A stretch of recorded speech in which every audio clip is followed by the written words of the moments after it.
로마서는 이제 전체가 이제 16장으로 되어 있고요. 이제 전반부가 1장에서 11절까지는 기독교 교리에 대한 게 기록되어 있습니다. 그리고 이제 12장부터 마지막 16장까지 기독교 윤리에 대한 게 기록되어 있습니다. 우리가 함께 오늘 읽은 본문은 이제 기독교 윤리에 이제 해당되는 그러한 부분입니다. 그래서 신앙은 두 가지 측면이 항상 같이 가야 됩니다. 이제 신앙의 의식화, 우리가 칭의라 그러죠. 믿음으로 의롭게 된다라는 칭의와 신앙의 생활화, 또 그 믿음대로 살아가는 성화의 삶, 예수님을 닮아가는 삶이 돼야지 그게 이제 진정하고 참된 신앙이고 건강한 신앙인 줄 믿습니다. 그래서 이제 로마서도 우리가 흔히 그냥 칭의의 책이다, 믿음으로 의롭게 된다, 이 부분만 알고 있는데 그렇게 되면 그거는 반만 알고 있는 거예요. 반을 모르는 거예요. 그래서 물론 이제 그게 구원에 있어서 우리가 믿음으로 구원받는다는 게 틀림없는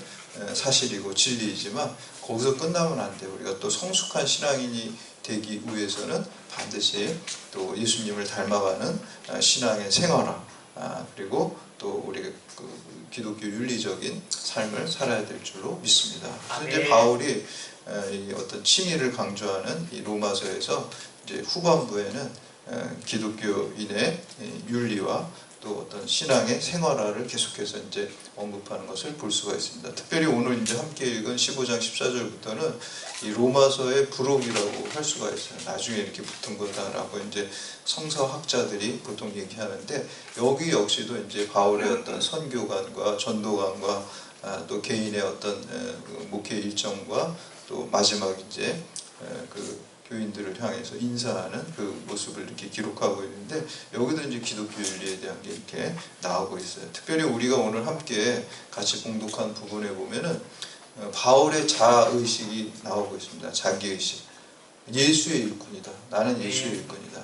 이게 상당히 중요합니다. 내가 나를 어떻게 생각하느냐가 우리의 진리의 삶을 사느냐 아니면 멸망의 길을 사느냐라는 것을 결정하는 거예요. 나는 뭐든지 해도 안 돼. 이렇게 생각하면은 정말 그렇게 안 되는 걸로 됩니다. 물론 이제 그 어떤 상처와 트라우마 때문에 그런 게 생길 수도 있어요. 그런 게 생길 수도 있지만 우리가 예수 그리스도 내게 능력 주시는 자 안에서 내가 무엇이든지 할 수 있다라는 그 믿음으로 치유되고 회복되어야 될 줄로 믿습니다. 믿음 생활하는 거는 나는 안 돼 라는 자의식을 가지고 사는 게 아니라 내가 주님 안에서 다 할 수 있다 라는 그 긍정적인 자기의식을 갖고 살아가는 것입니다. 우리가 여러분들 그 데카르트라는 철학자 유명한 말이 있잖아요. 나는 생각한다, 나는 존재한다. 그렇죠? 코기토 에르고 줌이라고 그러는데 그게 별거 아닌 것 같은 문장인 것 같은데 철학사에서는 그게 어마어마한 문장이에요. 왜냐하면 여기서 자세히 설명 들으면 여러분이 다 주무실 것 같아서 자세히 설명 못 드리고, 그게 항상 중요한 거예요. 이제 내가 나를 어떻게 생각하냐에 따라 세계가 달라진다는 거예요. 그전엔 그렇게 생각 안 했어요. 세계 안에 내가 이렇게 존재한다고만 믿었는데 이제 여기서부터 바뀌어지는 거예요. 사실 내가 나를 어떻게, 내가 생각하는 내가 있다라는 것에 대해서 이제 어떤 진리가 출발된다. 세계가 바뀌어진다. 여러분 믿음도 마찬가지예요. 그 전에 우리가 예수님 몰랐을 때는 그냥 내 인생의 주인이 내가 돼서 이렇게 살아갔는데, 예수님 만나고 나니까 예수님이 주인이고, 오늘 사도 바울이 내가 예수님 일꾼이다 그러면 세계가 바뀌는 거예요. 나의 세계가 바뀌고요, 진정으로 진리의 삶, 생명의 삶을 살아가게 되는 것입니다. 그래서 특별히 이제 오늘 본문 말씀에는 예수의 일꾼이다, 바울이 그런 말을 하는 그걸 가지고 우리 또한 예수의 일꾼으로 살아가기를 결단하는 시간 되시기를 축복합니다. 그리고 예수님께서 말씀하신 비유 중에 선한 사마리아 사람 비유가 있어요. 근데 여기에 보면은 세 부류의 사람이 있습니다. 어떻게 분류할 수 있냐면은 있어서는 안 될 사람이 있고요, 있으나 마나한 사람이 있고요, 반드시 있어야 될 사람이 있어요. 있어서는 안 될 사람은 이제 강도가 되겠죠. 강도는 있으면 안 되겠습니다. 그리고 있으나 마나한 사람은 제사장과 레위인이에요. 그리고 반드시 있어야 될 사람은 선한 사마리아 사람입니다.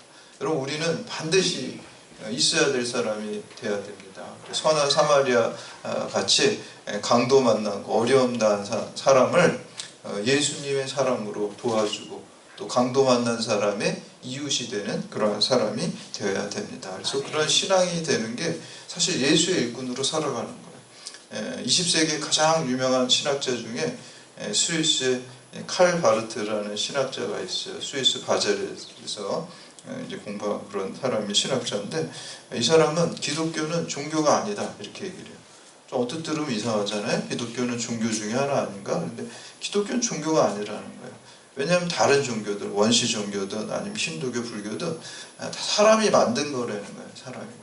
근데 기독교는 사람이 만든 게 아니라 하나님께서 우리를 찾아오시고 예수 그리스도께서 우리를 찾아오시는 계시라는 거예요. 하나님의 뜻을 밝혀주시는 거예요. 인간이 만든 게 아니에요. 인간의 필요에 의해서 만든 종교가 아니라 하나님이 우리를 구원하시기에 인간의 몸을 입고 이 땅에 오신 계시 사건이라는 거예요. 그래서 이제 이 바르트라는 신학자는 기독교에다가 종교라는 자꾸 칭하는 거를 제일 싫어했어요. 우리도 기독교 종교다 이렇게 했는데 종교가 아니라는 거예요, 이 사람. 그래서 이제 하나님이 우리를 계시로 다가오신 그러한 사건이다라는 것입니다. 그래서 우리들은 종교인이 되어서는 안 되고요. 나의 필요에 의해서 내 인생을 주관하고 내가 무엇인가를 이루는 게 아니라 하나님께서 나에게 말씀하신 그 말씀을 받아들여서 예수의 일꾼으로 그 사명을 감당하고 예수님을 주인으로 삼아서 그 계시에 응답하는 삶을 살아가는 것이 그것이 신앙입니다. 그래서 우리는 종교인이 되어서는, 종교인은 내 뜻대로 사는 사람, 기독교 신앙인은 주님 뜻대로 사는 사람, 예수의 일꾼으로 사는 신앙인으로 살아야 될 줄로 믿습니다. 그러니까 교회 다닌다고 하면서도 사실 종교인으로 살아갈 때가 많이 있어요. 하나님 믿는다고 하면서도 하나님 뜻을 추구하는 게 아니라 하나님 뜻이 내 삶 가운데 이루어지는 것을 기도하는 것이 아니라 그냥 내 뜻이 이루어지는 것을 구하는 거예요. 그래서 우리가 바른 신앙생활을 하려면 항상 말씀을 읽고 묵상해야 돼요. 이 말씀이 하나님 뜻이 다 기록되어 있잖아요. 그래서 이 말씀이 나의 삶 가운데 이루어지기를 해 주시옵소서. 이게 기독교적인 기도입니다. 신앙적인 기도예요. 그런데 이 성경을 무시하고 성경은 그냥 이렇게 집에 두기만 하고 성경을 무시하고 내 야망과 욕망이 이루어지게 해달라. 이걸 우리가 기복신앙, 종교적인 신앙이, 종교적인 모습이에요.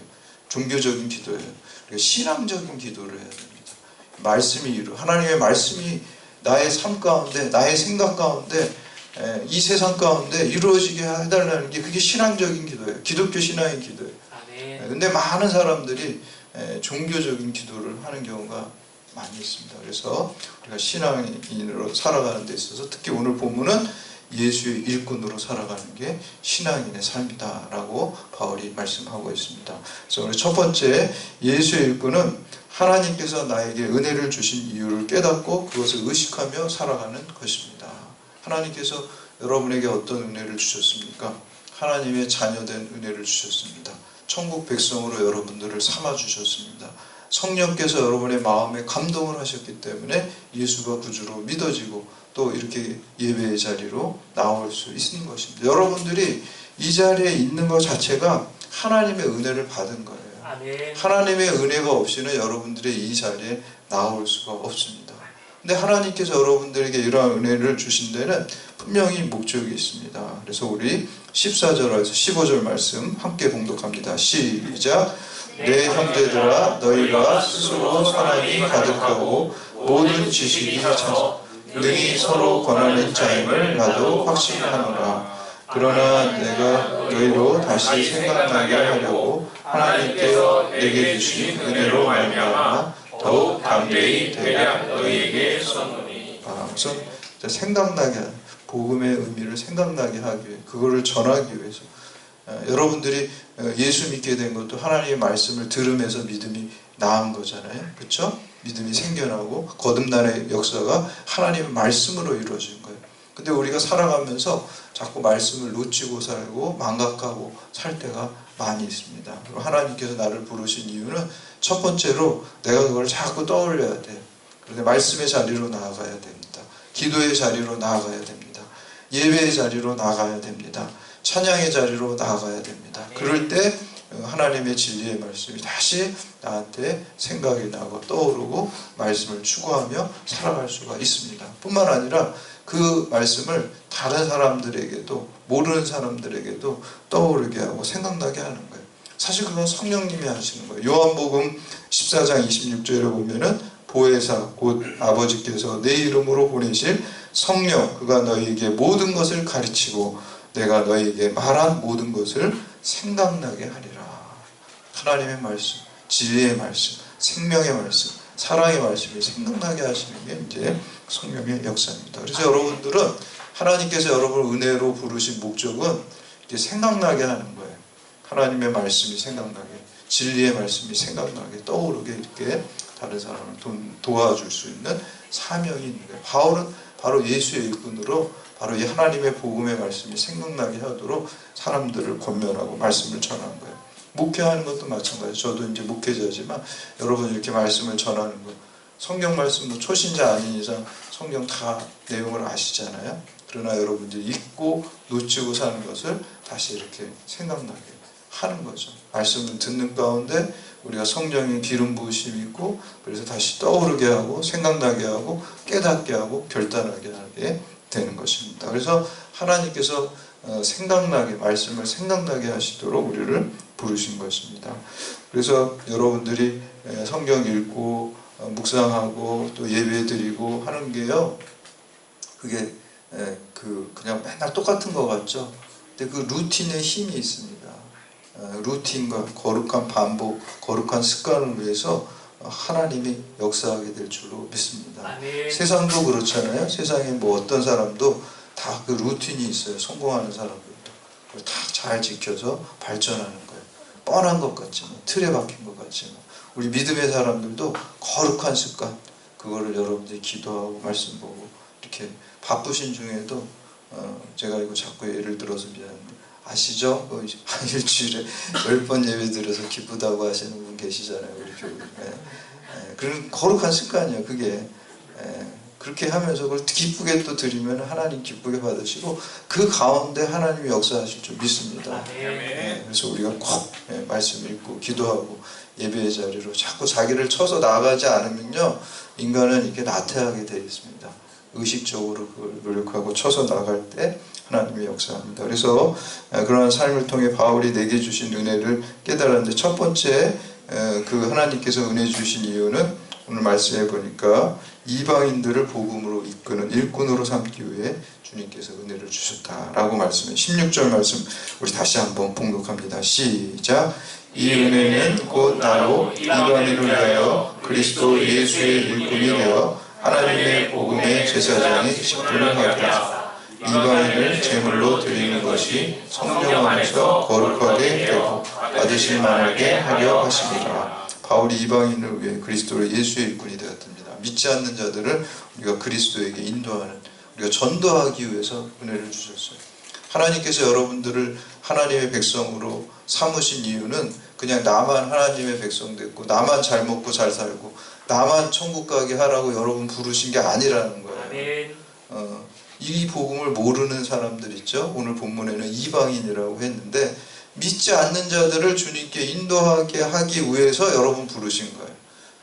그래서 여러분들 꼭 선교하고 전도해야 될 줄로 믿습니다. 아멘. 근데 그 전도하는 게 어렵습니다. 그렇죠? 내 힘으로 할 수가 없어요. 그래서 그 사람을 마음에 품고 여러분들이 전도하려고 하는 태신자를 마음에 품고 늘 기도하고 또 어떤 모든 면에서 사랑의 관심과 수고를 하고 그래야지 하나님께서 그의 마음을 움직여서 전도됩니다.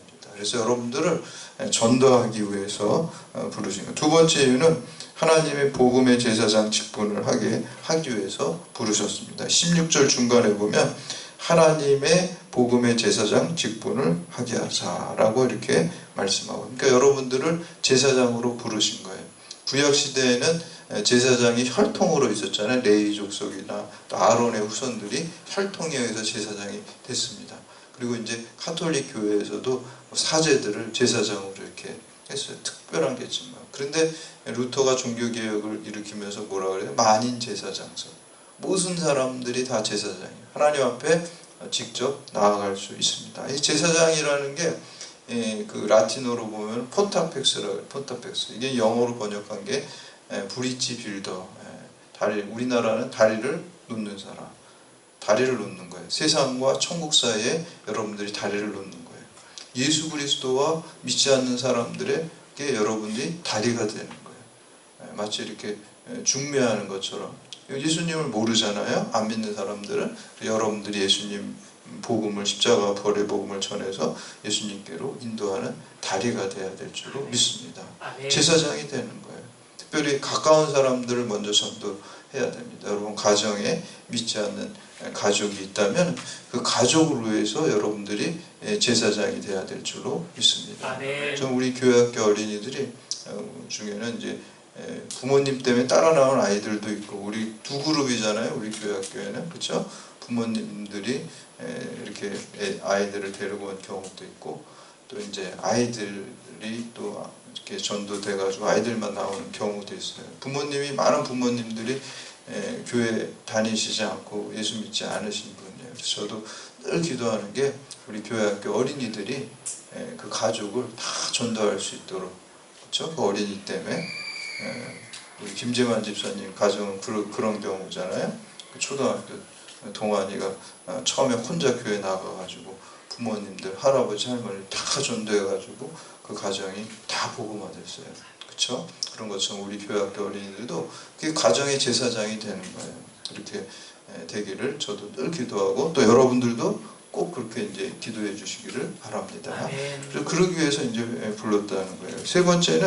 세 번째 은혜를 주신 이유는 내가 복음을 전하는 사람들이 성령님 안에서 거룩하게 되어 하나님을 계속 기쁘게 받으시는 제물이 되게 하려라고 말씀하고 있습니다. 우리 16절 다시 보시면은 이 은혜는 곧 나로 이방인을 위하여 그리스도 예수의 일꾼이 되어 하나님의 복음의 제사장 직분을 하게 하사 이방인을 제물로 드리는 것이 성령 안에서 거룩하게 되어 받으실 만하게 되려 함입니다.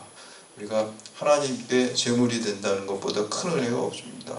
사도 바울은 로마서 11장 1절에서 너희 몸을 하나님의 제단에 산 제물로 드리라, 그렇게 했어요.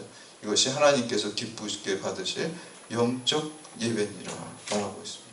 몸을 드린다는 게 뭐예요? 그냥 생각으로만 그냥 하나님께 드린다, 이게 아니라 여러분의 구체적인 삶을 갖다가 하나님의 제단에 기쁘게 드릴 때 그게 가장 복된 인상이 될 줄로 믿습니다.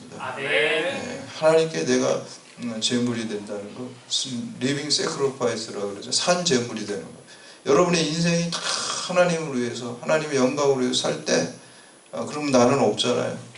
나는 있으면 뭐합니까? 하나님 안에 있는 내가 천국이고 축복이죠. 그냥 나 자아만 찾게 되면은 거기는 죄악된 자아이기 때문에 그 결론은 지옥과 멸망이에요.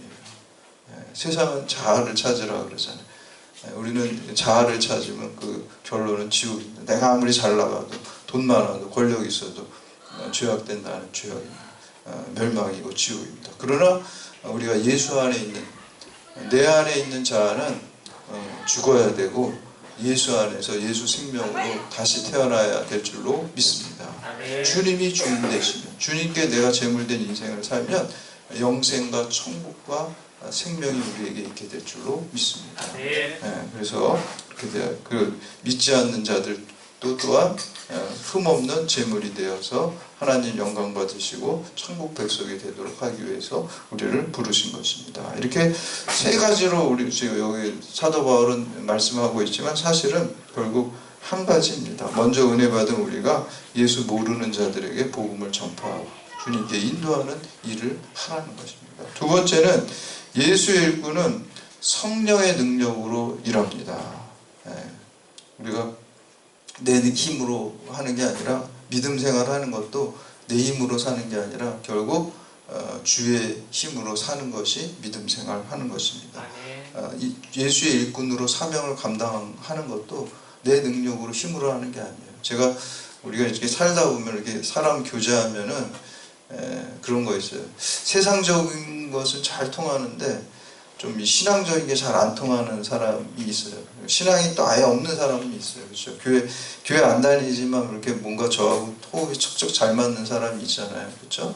근데 또 그런 사람이 있어요. 신앙적인 건 잘 맞는데 또 이렇게 세상적인 뭔가 그거는 좀 잘 안 맞고 좀 재미가 없을 수도 있어요. 그런 경우도 있어요.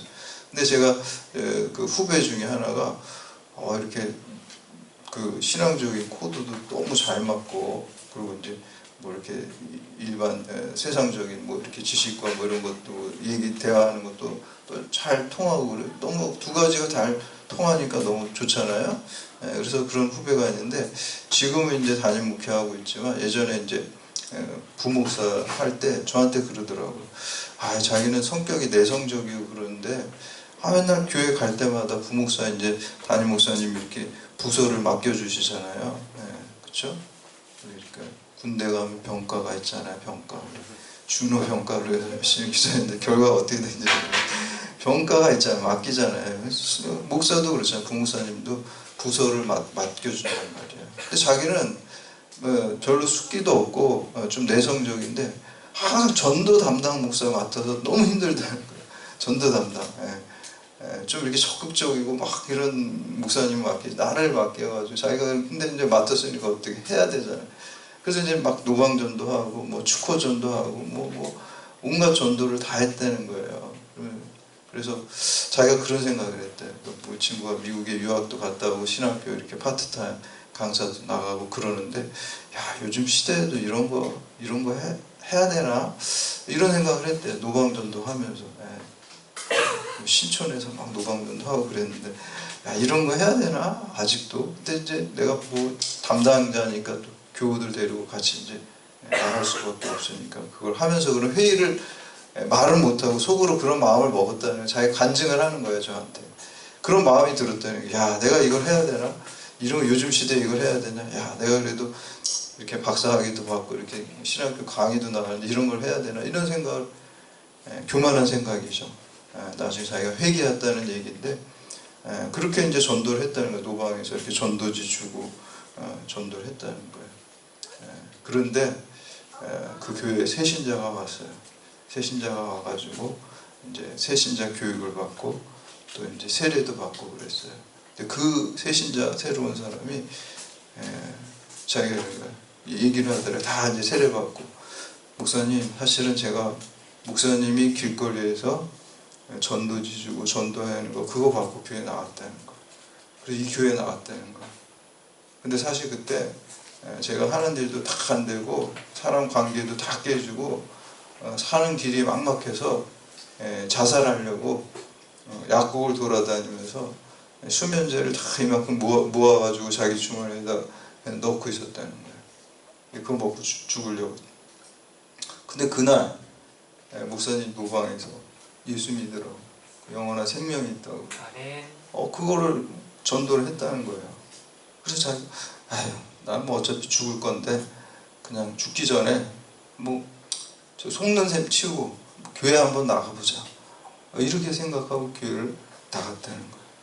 그래서 교회 나가서 그 말씀이 다 믿어지더라고요. 성령의 역사죠. 그 제 후배 목사가 한 게 아니에요. 물론 이제 그 후배 목사를 통해서 수단으로 이렇게 우리 사도행전 2장에 보면은 전도를 누가 하냐면 베드로 예수님의 제자들이 전도를 해요. 근데 거기 참 재밌는 문장이 있어요. 구원받는 자들의 숫자를 뭐 베드로가 했다 이게 아니라 주께서 더하신다. 주께서. 사도행전 2장 42절에 보면 구원받는 자들의 숫자를 날마다 주께서 더하신다. 예수님이 전도한 게 아니잖아요. 사실은 예수님은 부활하셔서 승천하셨는데 예수님의 제자들이 전도를 했는데 그 전도에서 주께서 구원받는 자들의 숫자를 날마다 더하게 하셨다 그래요. 우리가 성령의 능력을 힘입어서 전도할 때 주님께서 여러분들을 통해서 구원의 역사를 이루어 가실 줄 믿습니다. 그러기 위해서 우리가 늘 기도하고 늘 애써야 됩니다. 우리 19세기에 미국의 한 마을에 에드워드 킴벨이라는 주일학교 교사가 있었어요. 근데 이 사람이 그 동네에 구두 수선하는 어떤 소년이 있는데 이 소년은 4살 때 그 아버지가 돌아가시고 집안이 가난해가지고 학교도 못 다니고 맨날 그 노동을 했어요. 그리고 이 소년이 내가 빨리 돈을 벌어가지고 우리 가난한 가정을 좀 세워야 되겠다. 그래서 매일 그러니까 이 에드워드 킴벨이라는 이 사람이 볼 때는 너무 어린 소년이 불쌍한 거예요. 너무 불쌍하다. 그래서 그 소년 좀 예수 믿었으면 좋겠다 생각해가지고 날마다 그 소년을 위해서 마음에 품고 매일 기도를 했대요. 그 소년 예수 믿게 해달라고 매일 기도하고. 그 소년은 모르죠, 그것도. 그리고 이제 가끔 구두방에 찾아갈 때 일부러 구두 뭐 이렇게 고칠 거 없나 이렇게 찾아가가지고 막 모아가지고 그 집에 가고 그 소년한테 맡기고 또 갈 때 또 이렇게 먹을 것도 사다 주고. 그러니까 이제 좀 친밀해졌을 거 아니에요. 친밀해졌잖아요. 그때 이제 기도도 했죠. 또 사랑의 수고를 해서 친밀해졌죠, 인간적으로. 이 관계 전도라 그래요, 이거를. 좋은 관계를 형성한 다음에 전도를 했다는 거예요. 우리 주일학교, 교회학교 있는데 한번 나와보라고. 그래서 이 소년이 나오게 됐어요. 그리고 예수 믿게 됐어요. 그게 누구냐면 무디라는 사람이 무디예요. 여러분 19세기 미국의 대부흥을 운동을 이끌었던 그 무디라는 사람. 수천만 명 믿지 않는 자들을 주님께 돌아오게 한 무디라는 사람. 여러분 우리가 다 무디같이 수천만 명을 전도할 수는 없지만 한 명은 전도할 수 있다는 거. 한 명. 한 명을 전도할 수 있어요. 무디 같은 사람 한 명, 무디 같은 어린이를 한 명을 전도할 때 그 어린이가 놀라운 하나님의 역사를 이루어갈 수 있습니다. 그래서 여러분들 늘 금년에 여러분들 꼭 수천만 명 아니더라도 한 사람, 한 어린이 하나라도, 오늘 교회학교 우리 어린이들 하나라도 이 어린이들이 무디 같은 사람이 될 수 있거든요. 그래서 우리가 여러분 꼭 기도하면서 한 사람 전도하기를 기도하고 사랑의 수고를 하고 또 성령의 역사를 도우심을 바라면서 또 여러분 하나님 일을 이루어 가시기를 주님의 이름으로 축원합니다. 다 같이 오늘